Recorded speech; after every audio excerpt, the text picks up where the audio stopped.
Hello and welcome back to the Nasty Metal Production channel here at YouTube, and welcome to another Friday review. And today I am here to review Cobratör, the debut full-length album from German heavy metal band CobraKill. Now this was released through Iron Oxide Records on April 8th. So there we go, another Iron Oxide Records release being reviewed here on this channel. So without further ado, let me get into my overall thoughts on Cobratör, the debut full-length album from CobraKill. Let's get into it, folks. Okay, so before I really get into any of my honest thoughts on Cobratör by CobraKill, you know what I have to do. I have to do a track listing rundown so I can tell you folks what are the songs are on this album, how many songs are on this album, and what's the time length for this album. And since we have at least about 8 songs here, it all clocks in at the length of 32 minutes and 52 seconds. So these 8 songs are beginning with Silver Fist, Deathstalker, might be named at, or at least inspired by the movies of the same name. The title track, Desperados, Electrifier, Bring It, Sugar, yeah, Bring It Sugar, whatever. Lavender Haze, Gypsy, and then finally ending with We've Just Begun. So there's your 8 songs. Now, I'm just gonna briefly run through, obviously, I guess, kind of history again. They are a German band. They are, of course, are based out of, Augustsdorf, North Rhine-Westphalia? I hope I'm pronouncing all this correctly. Again, it's not quite certain when they were formed, even though it actually was formed by 2 guys, actually, which would be singer Logan Lexi, which is probably a very good chance that he's the main, mastermind behind CobraKill, and of course, guitar player Randy White. Now, there's probably maybe some session members here, but Metal Archives ain't giving all this information out. Now, I don't own the disc, but so I don't know if there's any information even inside the booklet on who might also plays on this record, who performs the bass and the drums and other sort of shit like that. But it's obviously, I'm going to guess that they at least had to have formed at least prior to the 2020 self-titled EP. So had to be at least somewhere around then. And it really seems like this was one of those projects that was, created pretty quickly within at least a span of 2019 to 2020, probably in 2020. And that's what I'm going off of. So there you go. Again, their debut EP, self-titled, came out in 2020. And then, of course, by this year they released their single for Electrifier, and so here we are with their basically their Cobratör album. So, since I've ran through all of that, what's my thoughts on this album? Well, I'm gonna be really, again, I've pretty much put out there that I'm gonna be honest about this one, and I am very much am. I'm not going to say that this was a bad record, but I don't think this was an amazing record from beginning to end. I mean, some of this stuff is pretty much substandard for at least most of the stuff on the Iron Oxide Records label. Actually, honestly, this almost kind of pales comparison to other releases. Like, this wasn't nearly, it's like, the production-wise, it's very similar to something that that would be, similar to, let's say, some of the past releases, let's say from like Midnight Spell, for example, or there's another one too that probably comes to mind. But I think, again, one of my favorite releases on Iron Oxide Records was obviously the Midnight Spell album, which I thought was probably one of the best releases on the label. And this kind of, again, it slightly pales in comparison to that. But again, it's not this. I'm not going to try and say that this is a bad record. It's just kind of maybe around middle of the road to maybe somewhat above average kind of material. I mean, it's not amazing stuff. And I mean, it's not, probably the point is not supposed to be amazing, but it's just something about that, there's not a whole lot of stuff that stands out at me, and song-wise, I can't really tell you a whole lot about what, I mean, everything's just kind of substandard for every one of these songs, and again, this could be the fact that this is a debut record, and so it might be, but I've reviewed already this year plenty of some, debut records, and some of those left me with better impressions into this one. This one is just kind of middle of the road. I mean, coming up or finding releases, the review for this week was a little bit difficult, and so this one kind of popped out at me, and so I want to, give this one a chance, and obviously I gave it a chance, and it's nothing really, there's not really a whole lot to write home about for this release, not a whole lot. And coming off the heels of last week, which I reviewed the newest release from,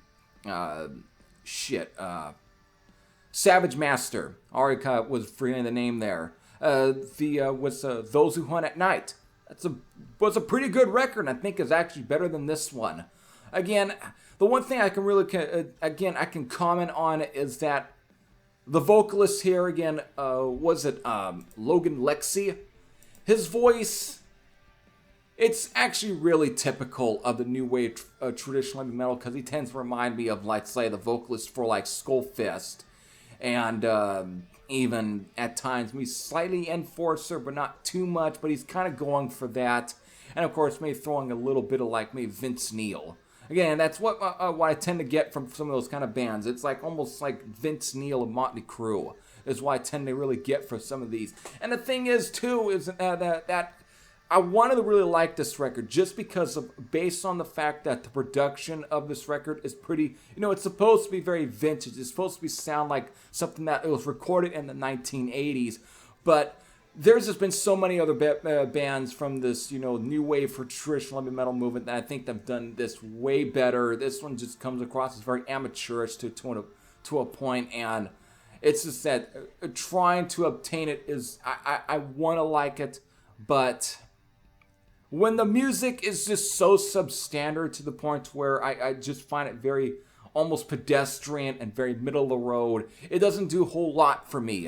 And I'm not trying to be harsh. I'm trying to at least give this more constructive criticism in a way.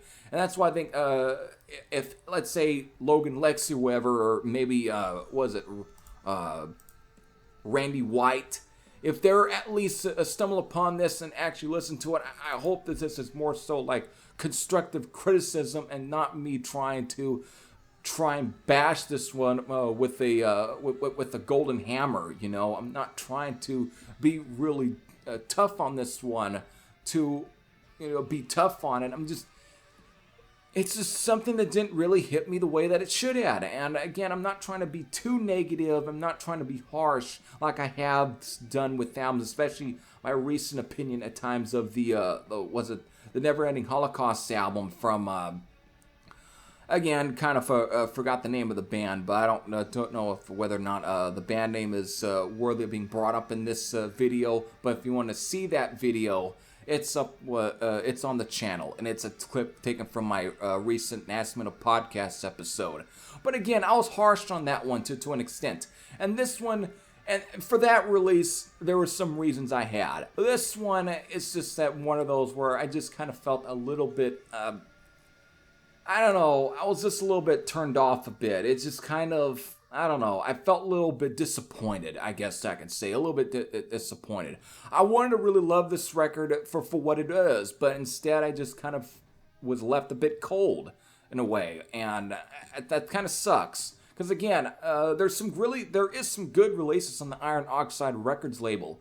I would say, again, this just pales comparison to something like the Midnight Spell album, which was one of my favorite records of I think it was 2020. It was a really good fucking record. It was really good. This one just, not too much.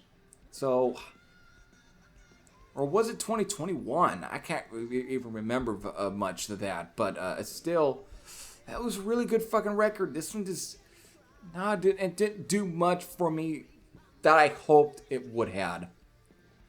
Again, there's just not real. I can't really go through any other song because of nothing really nothing stood out, and it's just, again, it just kind of fell to the background, and I don't. The music is fairly rocking. They all got at least a nice pace to them, but at the same time, I've just heard a lot of this stuff just slightly better, and this just kind of ends up being one of those where it's just going to fall to the bottom. So that's where I'm at.